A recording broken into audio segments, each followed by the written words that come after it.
Late evening, maybe a decade ago, I ended up running silent to a call with additional units in tow. The caller reported hearing footsteps on her second floor when she was in the kitchen. She lived alone, middle-aged, divorced, no kids, and had no expected company. She is outside across the street when we arrive, obviously unnerved and being calmed by her neighbor. Our other unit showed up almost as I did and set up a perimeter at the corners of the property. We talk with her, get permission to enter. So we decide we'll announce ourselves and clear the home. 3 of us stuck up the front door, announced and make entry, while the other officers are viewing the windows from a distance under concealment.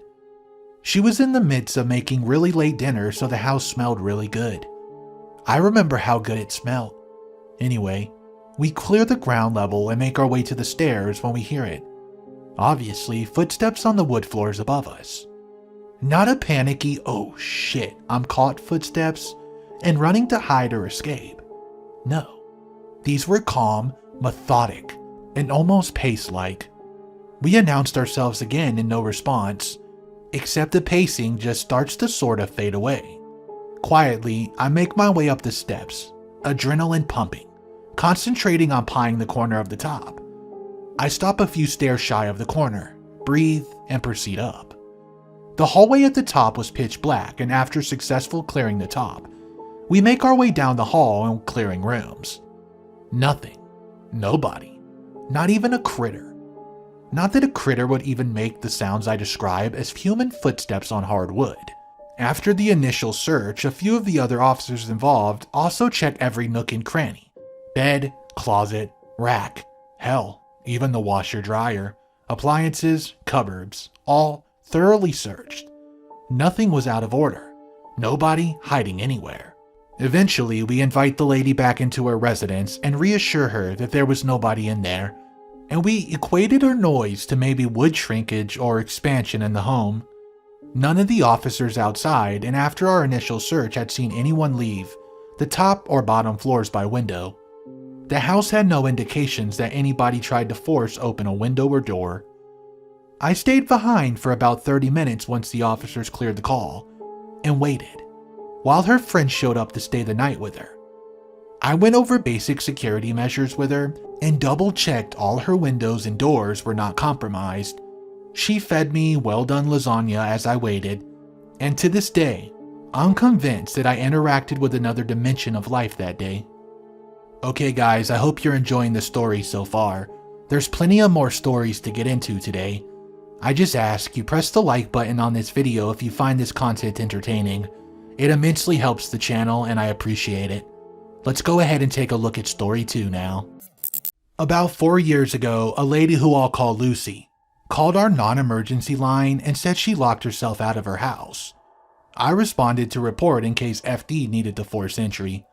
I arrived first and immediately noticed a burning candle and some Jesus-y statues in the upstairs window. The light in this room was also on.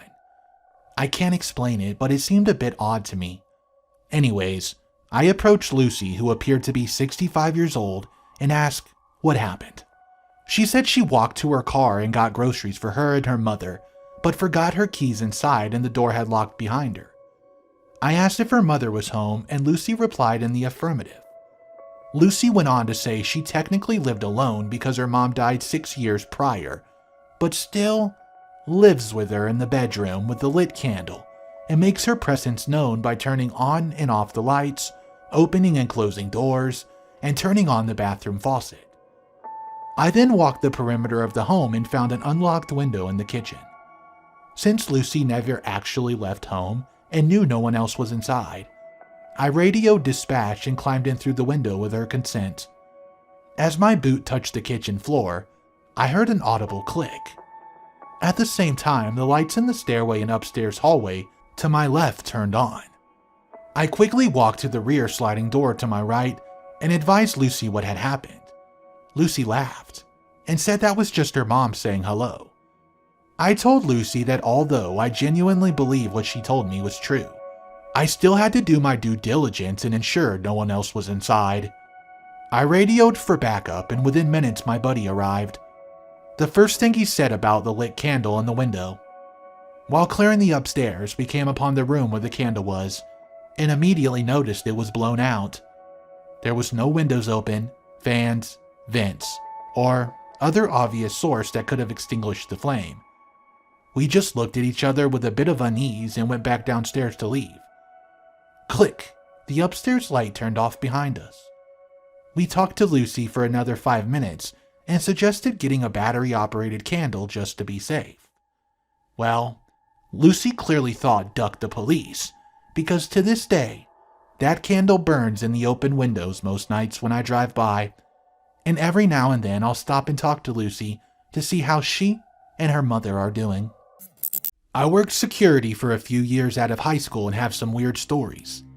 So me and another guard become pretty good friends, and we would often talk to each other over the phone and earpiece for most of the night while patrolling. One time, he found a door to the basement of the oldest building in our state or city or something like that, and the basement was also infamously haunted. Now, he hadn't said anything about what he was doing other than which building he was at, and we've been silent for a few minutes when I heard over the phone, "door," being whispered, hissed in a drawn-out way with an audible inhale, exhale at the end. At first, I thought it was him and asked him to repeat himself. And he was confused and said that he hadn't said anything. I did not want to freak him out, so I didn't say anything until after he left the building about what I've heard. He was pretty freaked out by it, and it would have been very out of character for him to have done that to duck with me. Another one that was most likely just a weird coincidence. We were transporting a psych patient from an ER to a psych facility who was completely ducked out of his mind, mostly unaware of everything around him and verbal but not making any sense, and in almost sleepwalking headspace from appearances. The nurse had doped him up, but said he'd been in the same mental state, just more agitated beforehand. The antipsychotics had only really calmed him down. The first thing he does after loading him in the vehicle and me sitting down next to him was turn to me, apparently suddenly lucid, and saying conversationally, quote, "Well, you look like you're ready to bury another dog." The morning of, I'd found my dog passed away in her sleep and buried her. After looking at me expectantly for a few minutes while I was a little confused and shocked, the appearance of lucidity on his face and eyes slowly faded away before he turned back to mumbling and rocking back and forth, and trying to eat the bag of chips the nurse sent with him. Not the chips out of the bag, mind you, but the bag of chips. My least favorite building to patrol at night very often would have doors unlocked on the second and third patrol, after I found them locked beforehand. Many times bay doors which require a latch to be lifted from the inside would be unlocked. The buildings have alarms attached to every door that I'd have to disarm every time I opened one of the doors, so they worked. The building owners were not concerned in the least and simply said that the doors did that, and that's why they hired us to keep them locked. If it had been employees opening one of the entrance's doors, then I would have been able to see which employee, and at what time they've been unlocked, which happened occasionally, but I've always been informed to expect that on the nights it's occurred. I'd also hear hissing noises thumping from the roof, and the occasional bay door being shaken, as though by the wind, but with none of the bay doors next to it being shaken. That place creeped me the duck out. The guard before me quit at 2 in the morning after ending a patrol at the site halfway through, a few weeks after getting promoted to lieutenant. Driven straight back to the office, left his gear and letter of resignation, and refused to return any calls. I had a friend who was good friends with that guard and asked him if he knew what happened. He just said the guard refused to talk about it. Another time, we were going to pick up a psych patient from an ER, and when passing the hospital morgue during either late night or early morning, I heard loud sobbing coming from in there.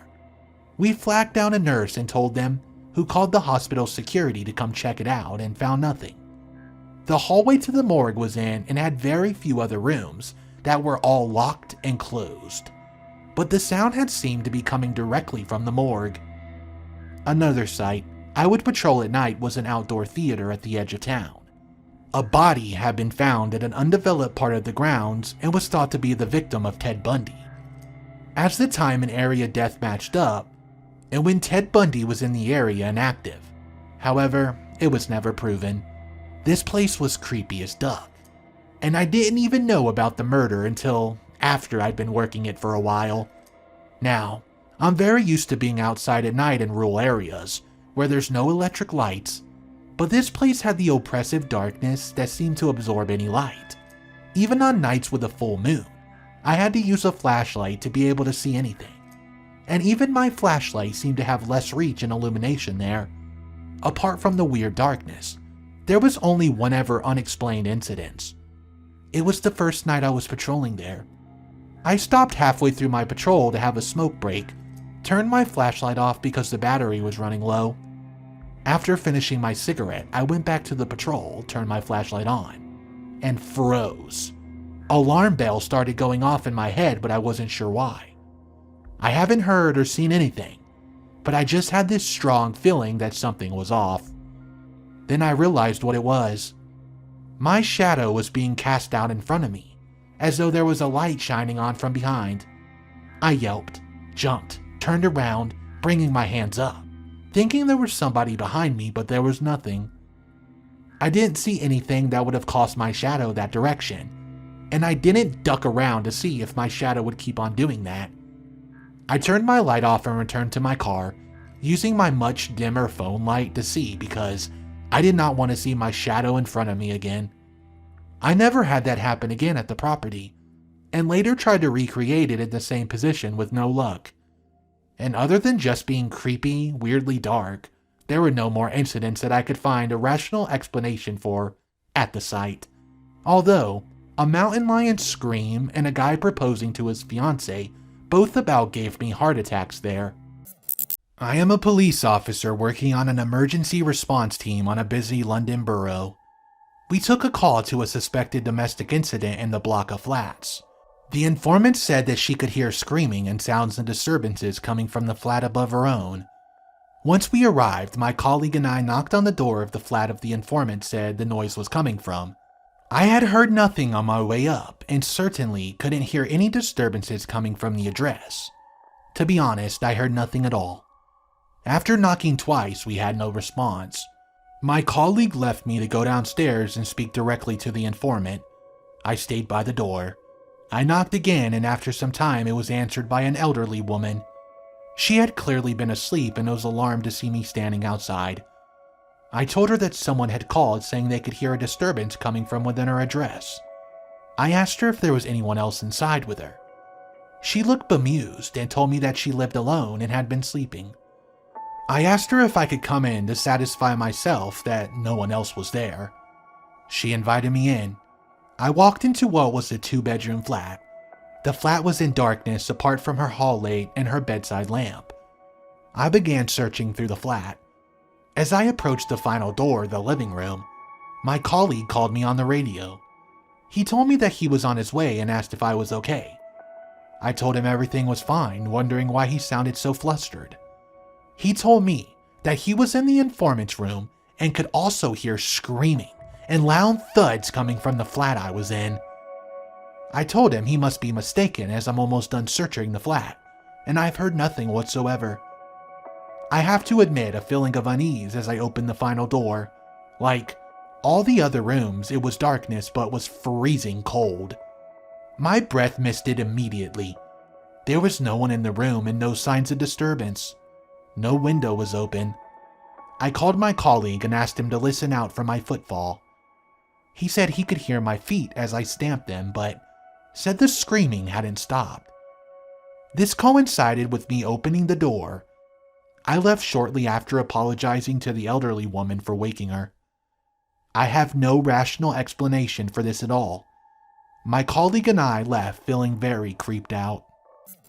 I worked at the Naval Hospital in Camp Pendleton in 2013. I was part of the transition team that moved the last of the belongings that they wanted from their old location to their new one. Along with others on my team, we were part of the final sweep as far as cleaning up, waxing the floors, locking up some of the higher level rooms within the old hospital. It was a nice gig, but because there was a ton of office supplies that was going to just get thrown away, along with some office chairs. I like to draw, so I took home 2 chairs, one for me and one for my roommate, along with a plethora of pens and paper. In my duty section, there was also the security role of watching over the barracks that was just outside the hospital. With the Navy being the Navy, they didn't transfer anyone over to the new barracks till about a full 8 months after the move to the new hospital. So someone still had to stand duty there as well as patrol the old hospital to keep away from the vandals from a place they was completely abandoned. Of course, I would end up getting duty one day and would start getting people coming into the commons. They're telling me to go look at the hospital. There was very clearly a light on in the 6th or 7th floor, with a figure standing motionless, watching outside. I put up a sign to say that I would be leaving the office and to call my personal number should they need anything. Usually, it was just to reset their key cards, but each room had 4 rooms within it, so usually people just call their roommates to open the doors, instead of waiting for the process of me to reset their key. It was already pretty late at night, so I wasn't worried about it. I would go to the hospital and it was still completely locked all the way around. I checked to make sure that no windows were ajar, but the hospital didn't have any that opened. I even tried to lift the back hatch that lines the new supplies coming through the truck, and that was secure. I had no other way of getting in myself, so when my chief came down around 2 a.m., as they seldomly did but they were required to at least once a night, I made a report of it. By this time the figure was gone, but the light remained on. I was never told if they ever found anyone in it or even followed up on that matter, but that was one of the creepiest things I remember from being there. I was home alone for the weekend when I was in high school, which was exciting for me, as I never really had the house to myself ever. I had a few people over Friday night and got hammered the next night. It was just me alone in my home. I had a case of beers left over and had a movie to watch, so I decided the hangover would not keep me down and to party by myself and have an awesome night. I ended up getting way too drunk and felt hungry. I decided to cook a mad feed and started whipping up a pasta in a drunken slur. I was singing like a maniac while I played Master Chef in my kitchen, thinking I was top shit. Halfway through the singing and stirring pasta sauce, I hear a tapping sound and some movement in the corner of my eye catches my attention. One of the metal chain ropes used to pull the blinds up and down on the glass doors was moving and hitting the glass, making a tapping sound. I froze as I watched it moving back and forth, all by itself. Then my focus kinda zoomed out as I realized that was not only metal blind ropes that were moving. We have around 7 sets of blinds on the glass door, and all 7 of the ropes were moving back and forth. My hair stood up. I walked out of the kitchen as all of them were tapping on the glass door. No windows or doors in the house were open, and they were picking up momentum, tapping louder, and more frequently. I turned around just in time to see the DVD case of the movie I was watching slide off the TV cabinet on its own. I let out a slurred, "Fuck that," and went to bolt outside, just freaking out. On the way out, I saw the painting next to the front door. It had been moved and was tilted. I let out a gasp. I ran out the door and wet myself just a little in the process. Shit felt so real. The horror was real, this was real. Outside, I was so distraught and horrified at what had just happened. My house was haunted. There was a ducking ghost and it was ducking with me. It didn't like me. I realized that I had left the stove on and I needed to leave, but needed to grab my phone to call someone and get out of here. I decided I would go to the park and contact my friend. So I psyched myself up, ran into the home, turned off the stove, shitting myself, ran into my room, grabbed the keys, my phone, and 10 beers. I headed to the park, started drinking again. No one picked up as everyone was wiped out from the night before. Cut a long story short, I vaguely remember being at the park before I blacked out. Then in my kitchen, crying at some point, then blank. The next day I woke up in my bed. I wondered whether it was just a dream. But I walked out and saw the pasta and DVD case and realized it was legit. I realized that I had to break the news to my family later the day that our house was haunted and we had to move. I went on Facebook and that's when I saw the status after status. It was saying, "There was a minor earthquake during the night." Needless to say, I felt like a hungover idiot, but the truth is that the first earthquake I have ever experienced, and we don't get earthquakes where I live, or not usually at least. Alright guys, that's going to be the last story of today's video. I hope everyone enjoyed the content, and remember, if you did, go ahead and press the subscribe button because Red Moon is coming out with daily videos. And also, go ahead and press the like button to help support the channel. I hope everybody has a great night and I'll catch you in the next spook.